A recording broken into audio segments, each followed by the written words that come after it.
Hey, what's up everybody? Gonna go through my guitars and my pedal board and my amp today and show everybody what I'm using. One of the things that I really like to do in my spare time, I go to YouTube and I look at other people's gear, their guitars and their amps and their pedal boards. It gives me a lot of inspiration. So I'm gonna go through my stuff real quick, start out with a couple cheap guitars, move to my better ones, and let's get going. I don't want to waste any time talking, so let's check them out.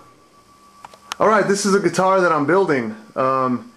Kind of Strat style-ish. I made it out of white ash carbon pickups, like their version of a hot rail and a single coil in the middle. Obviously I'm not done yet. I thought it would be nicer looking. It's kind of ugly, but I don't know. It's got a little character, kind of 60s vibe to it, Fender headstock type deal.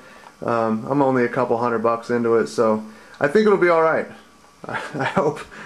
Or else it'll be a big waste of time, that's for sure. Next up, I got a Hamer Slammer. Just a cheap guitar. It doesn't play very good, but the body looks cool and the Perloid pickguard, and I bought that one for $90 shipped to my house. It was in a $100 case, so that's kind of why I bought it. Just wanted the case, but I'll probably ditch the neck and do something with the body and do a build out of it. I don't know, we'll see. And next up is Ibanez Artcore hollow body type deal.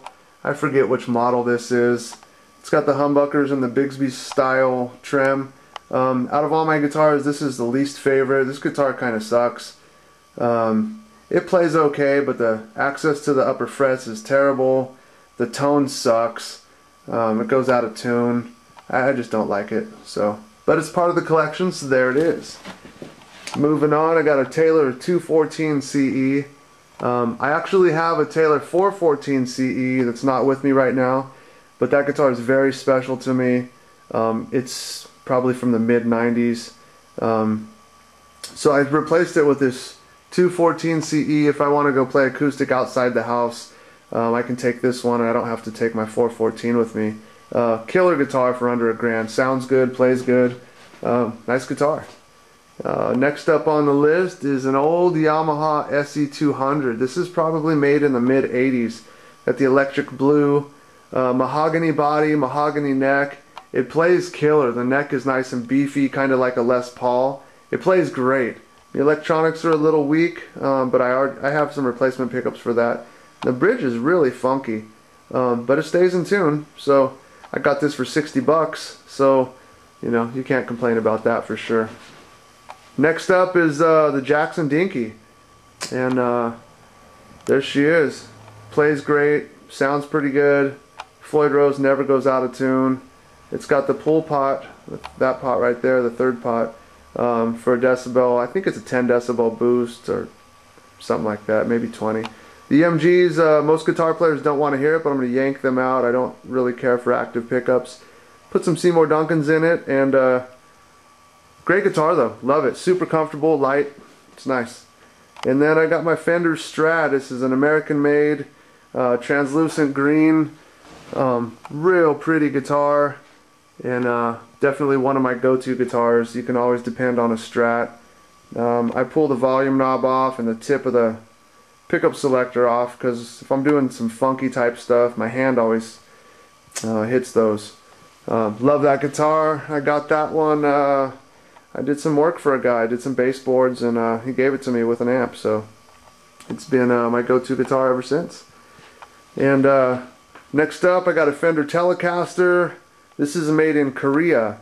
Mahogany neck and body. It's actually not a bolt-on, it's neck through. It's got Seymour Duncans, pearly gates in the bridge. I forget what's in the neck, but it just sounds killer. And made in Korea, it's awesome. It's just an awesome guitar. And it doesn't play like a typical Fender. It actually plays a lot more like that guy as far as how the neck feels and whatnot.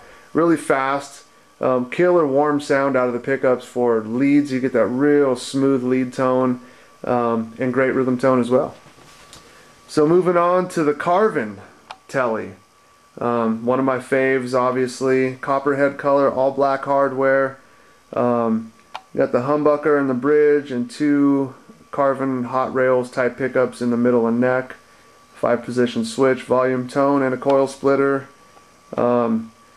one of the best guitars I've ever had. It just plays so sweet. It's light, comfortable, fast. Good guitar, real versatile. And speaking of versatile, this guy does it all. This is a Carvin DC 127, and it's got a mahogany top on it, custom color on the top, custom burst, 2 humbuckers, Wilkinson tremolo, coil splittable. It's just beautiful. Stainless steel frets, 24 frets. Just an amazing guitar. The Wilkinson stays in tune. This is my favorite guitar by far. Real versatile. I can get whatever tone I want out of it pretty much. So it's a beast. So moving on to the pedal board. And I go right into a standard wah pedal, Dunlop wah, into a MXR Dynacomp, OD3 by Boss, OCD by Full Tone, Killer pedal, the Flanger, BF3, Chorus Ensemble by Boss, go into the DD6 Digital Delay by Boss, then I go into an ME25 by Boss. And the reason I have an ME25 on the board, it's got a built-in tuner, built-in volume pedal, built-in auto wah, univibe, harmonizer, and just a lot of different tones that if I were to buy all those pedals individually, I would just cost about $1,000. So a lot of those tones I don't use a lot, but I want them, so I do it all in that little small package there. My whole pedal board's only like 30 inches end to end, so works good. Works really killer. I go into a Fender Deluxe 1965 reissue. Best sounding amp I've ever had, by far. Killer clean tones, and if I want some dirt, I can get some dirt out of my pedals. So definitely love that amp. And underneath that I got a Line 6 Spider 3. It's a pretty decent sounding amp, and if I'm going to band practice or just going to go jam with some friends, I'll usually take this because I don't want to bang up my Fender. I use that for gigs and whatnot. So I don't use the Line 6 pedal board. This particular board has a short in it. It's not working right. So, but it's pretty good clean tone, and the rest of my tones are in my board anyway. So, and then there's a couple pedals I'm not currently using. This is the Blue Boy Deluxe. Kind of weird. Hard to get a good tone out of it. The Super Overdrive by Boss. $39 overdrive pedal. Doesn't have a lot of volume to it, but it's a killer pedal. I used it for a long time, and a good pedal. Tube Overdrive by Delta Lab is about $50, and that's a killer pedal. This one's always on my board, on and off. I switch it out with the OD3. $19 Digital Delay by Behringer. It works. It's plastic. It's cheap, but it works.